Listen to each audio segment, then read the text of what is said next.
कालचा मार कमी पडलाय का? नाही मग आणि किती वेळा सांगितलं का तुला, बाहेर जाताना मांजरी सारखं मला आडवं यायचं नाही.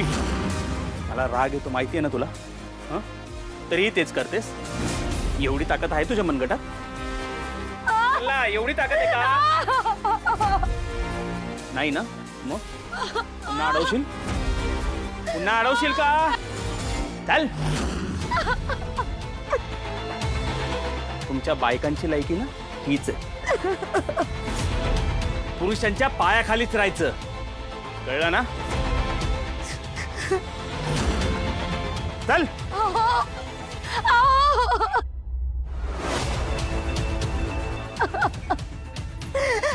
ताई, अहो तुम्ही पुन्हा आलात. तुम्हाला सांगितलं ना आम्ही आमचं बघून घेऊ म्हणून. तुम्ही जा बरं इथून. तुम्ही ठीक आहात का? आणि मी म्हणाले ना तुम्हाला, मी इथे शेजारी राहते तुमच्या.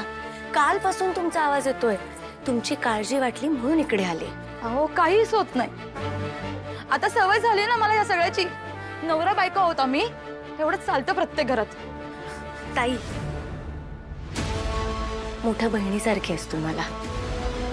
फार अंतर नाही आपल्या दोघींमध्ये. हा, आणि एक स्त्री दुसऱ्या स्त्रीची परिस्थिती समजू शकते. तुला काही मदत हवी आहे का? तुम्ही जा बरं इथून. सांगितलं ना आम्ही आमचं बघून घेऊ. का सहन करतेस? एक बहीण म्हणून हक्काने विचारतेय मी तुला. थोडा विश्वास ठेव माझ्यावर. मी खरंच इथे तुला मदत करायला आलीय. का सहन करतेस त्या राक्षसाचे अत्याचार? अहो राक्षस जरी असलं तरी नवरा आहे ना तो माझा. लग्न केलं तेव्हा खूप प्रेम करत होते माझ्यावर.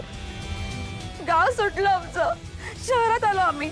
आणि शहरात आल्यावर बदलले होते खूप. सतत माझ्या माहेरकडच्याकडनं पैशांची मागणी करायचे. वैतागून माझ्या माहेरकडच्याने संबंध तोडले सगळे माझ्याशी. त्यांच्या नातेवाईकांनी त्यांना सोडलं, पण मी त्यांची साथ नाही सोडली. काय काम करतात ते? माहित नाही. सुरुवातीला विचारलं तर टाळाटाळ करायचे आणि आता मारहाण करतात. अगं पण त्यांनी तुला इतकं अंधारात ठेवलंच कसं? आणि इतकं सगळं घडलंय तरी तुझ्या घरचे आले नाहीत का तुझ्या मदतीला? माझ्या माहेरकडच्यांना त्यांनी पैसे मागून लुबाडले अक्षरशः. काही द्यायलाच राहिलं नाही म्हणल्यावर त्यांनी माझे सगळे संबंध तोडलेत. आणि म्हणून तू हे सगळं रोज सहन करतेस? अहो सहन नाही केलं तर ते जातील ना त्या दुसऱ्या बाईकडे. कोण दुसरी बाई? मला ना संशय की त्यांच्या आयुष्यात दुसरी कोणीतरी एक बाई आहे. आणि असं का वाटलं तुला? गेले की 4-4 दिवस त्यांचा काही फोन नाही, काही निरोप नाही. अचानक भरपूर पैसे घेऊन येतात. कुठनं आणले, कसे आणले काहीच सांगत नाही.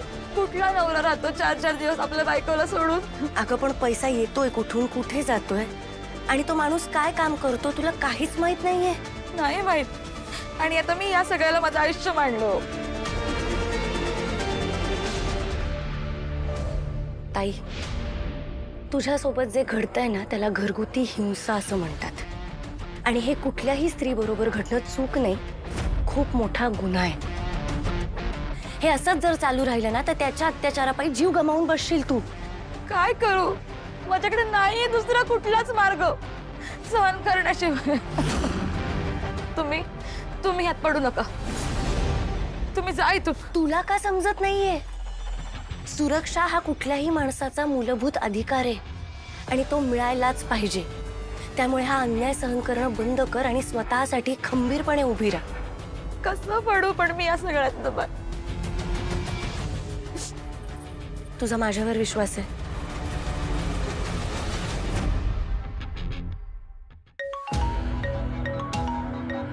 हा बॉस बोला ना.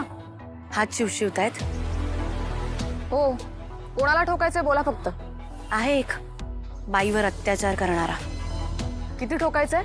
आधी शोधायचं, मग अडकवायचं आणि मग फोटो आणि नंबर पाठवतेय. त्याची कुंडली काढ. टेक्नोची मदत घे. Yes boss.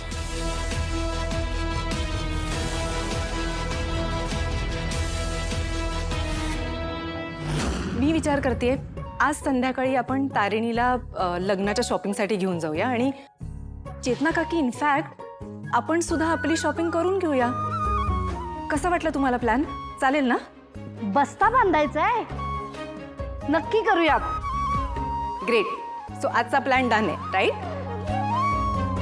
पण केदार तुला चालेल ना? तिला चालणार असेल तर मला पण चालेल. अगं बाई, तिला म्हणतोय, नाव घ्यायला सुद्धा लाजतोय बघ.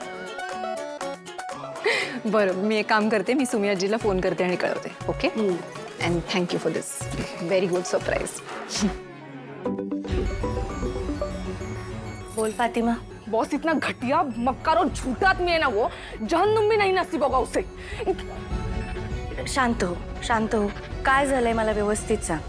अरे तुम्ही टेक्नोशी बोला बॉस. हे घे.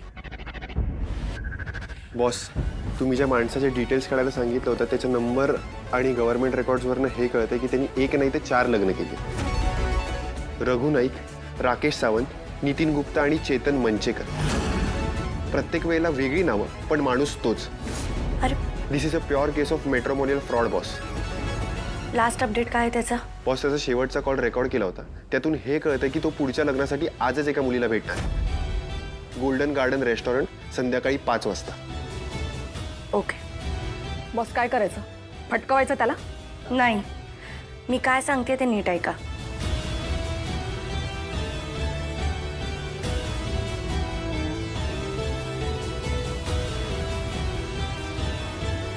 कळलं? बॉस, आज त्याला सोडायचं नाही, त्याची हड्डी पसली एक करायची. करेक्ट. एक बाई दुसऱ्या बाईची कायम शत्रूच असते असं म्हणतात ना. पण ज्यावेळेस एक बाई दुसऱ्या बाईच्या मदतीसाठी उभी राहते त्यावेळेस त्या एकमेकींची ताकद बनतात. आणि तीच ताकद आता या मंचेकर सारख्या पुरुषांना दाखवून द्यायची. ही आपणीवाली टीम आहे. बरं, 4 जणींचा संसार उद्ध्वस्त केल्यानंतर 5वीला भेटायला जायला दिवस पण कोणता निवडला यांनी? महिला दिनाचा.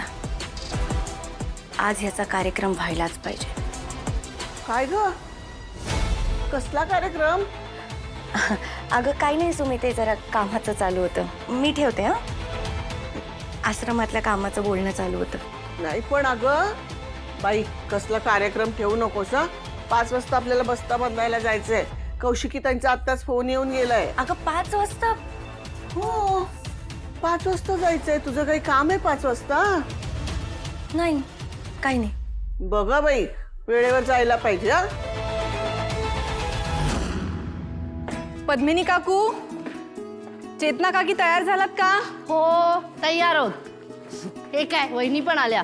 चला निघूया का? पण वहिनी तुम्ही अशाच येताय शॉपिंगला? मी नाही येते. का? तुम्ही तर यायला हवं. तुम्ही सासूबाई आहात ना. तू पण सासू आहेस ना, माझ्या वतीने तू जा. हा,